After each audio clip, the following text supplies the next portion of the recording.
নমস্কার, আমি শৈবাল মণ্ডল,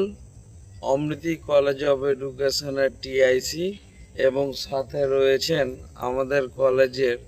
শিক্ষক এবং অন্যান্য শিক্ষক কর্মীবৃন্দ। আপনারা অবগত আছেন যে বর্তমানে বিএড বিশ্ববিদ্যালয় বাবা সাহেব আম্বেদকরের ইউনিভার্সিটির উপাচার্য মাননীয়া সোমা বন্দ্যোপাধ্যায়ের দুর্নীতি মুখর যে সিদ্ধান্ত, যার জেরে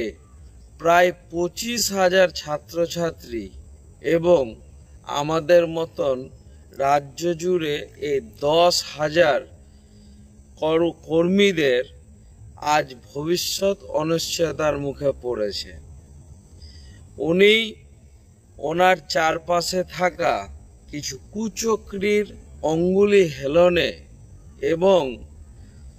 কিছু কুচক্রী মনোবৃত্তির, যাদের লক্ষ্যই হলো রাজ্যের শিক্ষা ব্যবস্থাকে ভেঙে দেওয়া, দুর্নীতি যুক্ত করা এবং রাজ্যের শিক্ষা ব্যবস্থাটাকে অপমানিত করার যে লক্ষ্যমাত্রা নিয়ে ওনারা এগিয়েছেন এবং যে বক্তব্য রেখেছেন, তার জেরে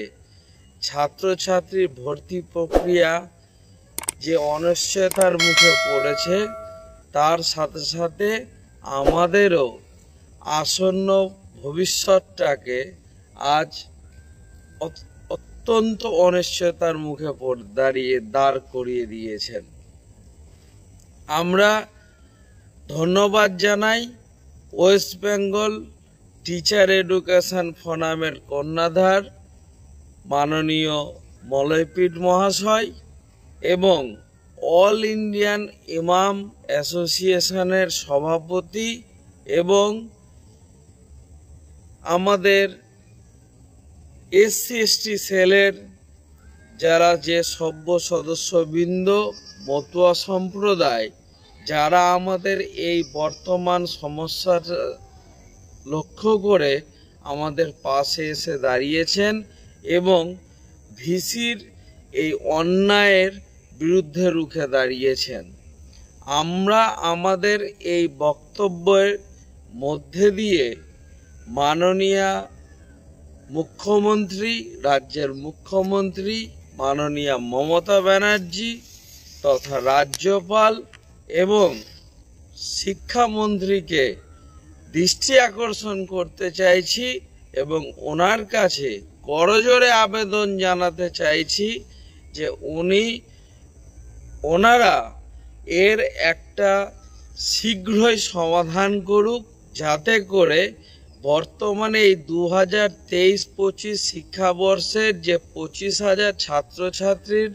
ভর্তি প্রক্রিয়া থমকে রয়েছে এবং আমাদের মতন কর্মীদের যে ভবিষ্যৎটা আজ অনিশ্চয়তার মুখে পড়েছে, সেটার একটা সুষ্ঠু সমাধান করে দিয়ে আমাদেরকে বাধিত করিবেন, এই আশা রেখে আমি আমার বক্তব্য শেষ করছি। ধন্যবাদ।